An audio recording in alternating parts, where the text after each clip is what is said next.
In this video, we are looking at Sivga Anser. It has been teased on social media platforms, but it hasn't been announced. I am assuming that this will be priced in the range of 150 to $200.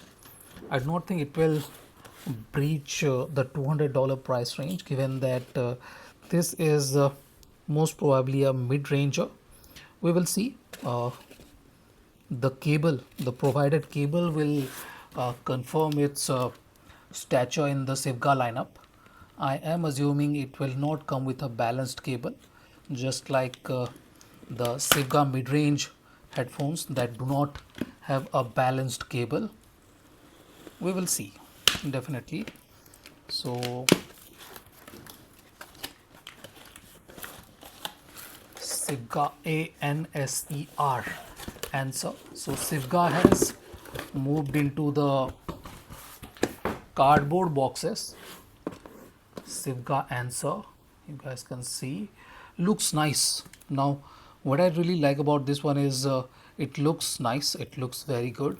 They do have a headphone that looks very similar to this. They have done some patchwork here. You guys can see the impedance value has been glued onto the box. Impedance is 38 ohm plus minus 15%. That happens with dynamic drivers, no issues there. This one is fairly easy to drive, 105 dB, no issues there. Weight is slightly on the higher side at 342 grams. I'm assuming this one is not going to be very heavy, but yeah, it will be slightly on the heavier side. We are getting a 50 dynamic driver, which is decent, or you can say very good at this price range. I did had the FIO FT1 a few days ago, and FT1 is a very capable headphone in this price range. We will see how this one fares against the FT1. I do not have the FT1 with me at this point of time, but we will see. We will definitely see how this one fares against that. In any case, I, as always, I am struggling with the box. It's nothing new for me. These boxes are not the easiest things. So, yep, looks very similar to what the SV021 used to look like, but this one has a more squarish pads, and you guys can see velour or kind of cloth like face, and fox leather sides. Looks very good. 3.5 jacks here, nothing fancy, looks very good. Fox leather, Sivga, nice, nice. These clicks are very assuring. You know where they, when they move, and where they move. Looks good. This wooden design looks good. This is an open back headphone. If I have not told you guys, it's an open back headphone. Now the cable will tell us more about this headphone, and as you guys can see, this is not a balanced cable, so I am willing to assume that this will not breach the $200 price range. I might be wrong. I'm not saying I am dead sure about that. Even the Sivga Luan didn't came with a balanced cable, so this is not a flagship product from Sivga for sure. But I am kind of unknowingly assume that this will be priced in the range of $200, not more than $200.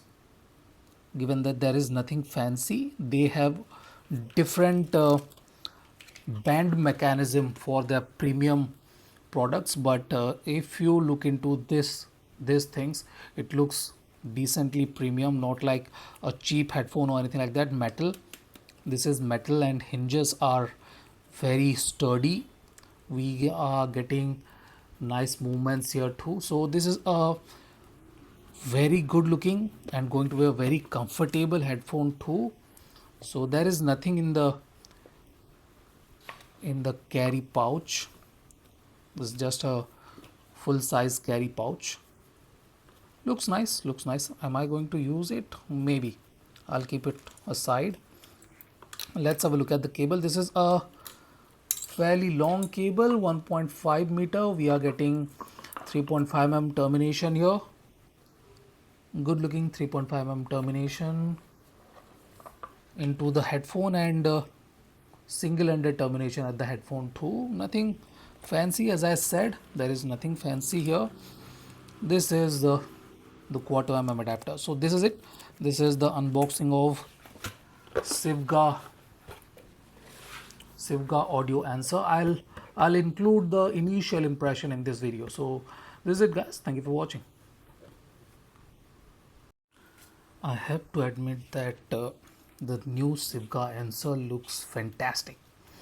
This has to be one of the best looking open back headphone, and I am assuming this will be priced under $200. This symmetrical shape looks very good, and the ear pads are very comfortable on the ears.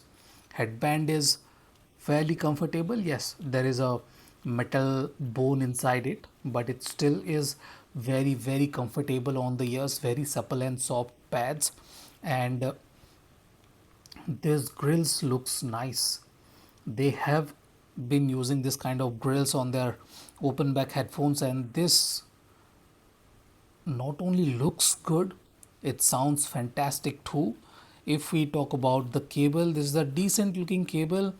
I'm not exactly a fan of the stiffness with this cable, but yes, headphone cables can be stiff, so this is a bit on the stiffer side. I'm not very happy with this cloth carry pouch, but it's okay, it's okay. They have some solution for sure, and given the set of accessories this one is getting, it is safe to assume that we will find this at a slightly lower price than $200.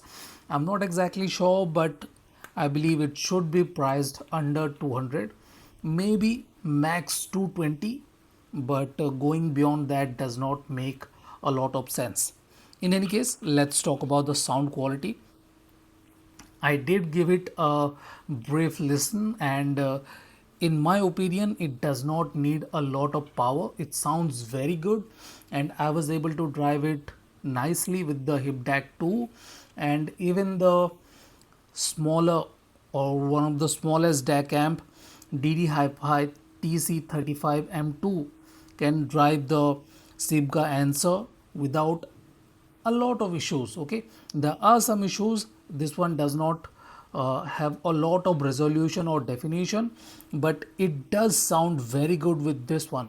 No major flaws or major issues when I use that tiny dongle, but when I use the hip DAC 2, we get slightly bigger stage, better definition and clarity, but the difference is not big.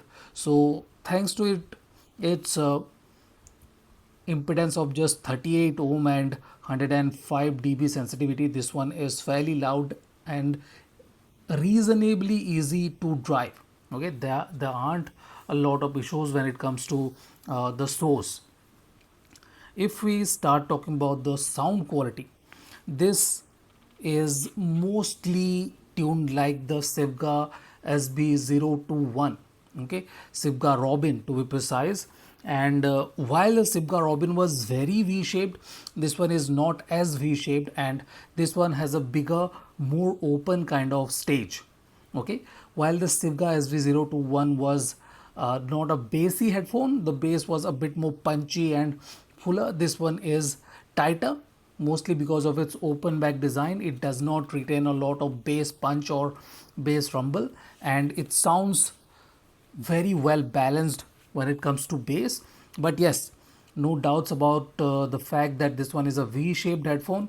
It has a shape that can be categorized as V-shaped, and there are no issues when it comes to energy and emphasis in the mid range, but yes, there is a dip in the mid range, and it is very easy to tell. Okay, no questions about that. It sounds like a proper v-shaped headphone. The vocals are slightly pushed back when it comes to the emphasis, and no issues with the clarity or anything like that. But yes, the tonality and timbre are not very natural. Okay, they are a bit on the neutral side, while they could have been a bit more warmer and a bit more organic, like the FT1. While the FT1 was a L-shaped headphone, good bass, very good mid-range, and slightly darkish treble. This one is very good when it comes to the treble. It is cleaner, clearer, sparkly, and well extended, and it has better definition and clarity in the treble region. I'm not exactly sure how this will perform after, I can say, around 100 hours of burning in, but this one can sound a lot more resolving and a lot more detailed than the FIO FT1. But we will see. We will definitely see how Sivga prices this and how this changes its I'll say attributes after 100 and 120 hours of burning in. We will see.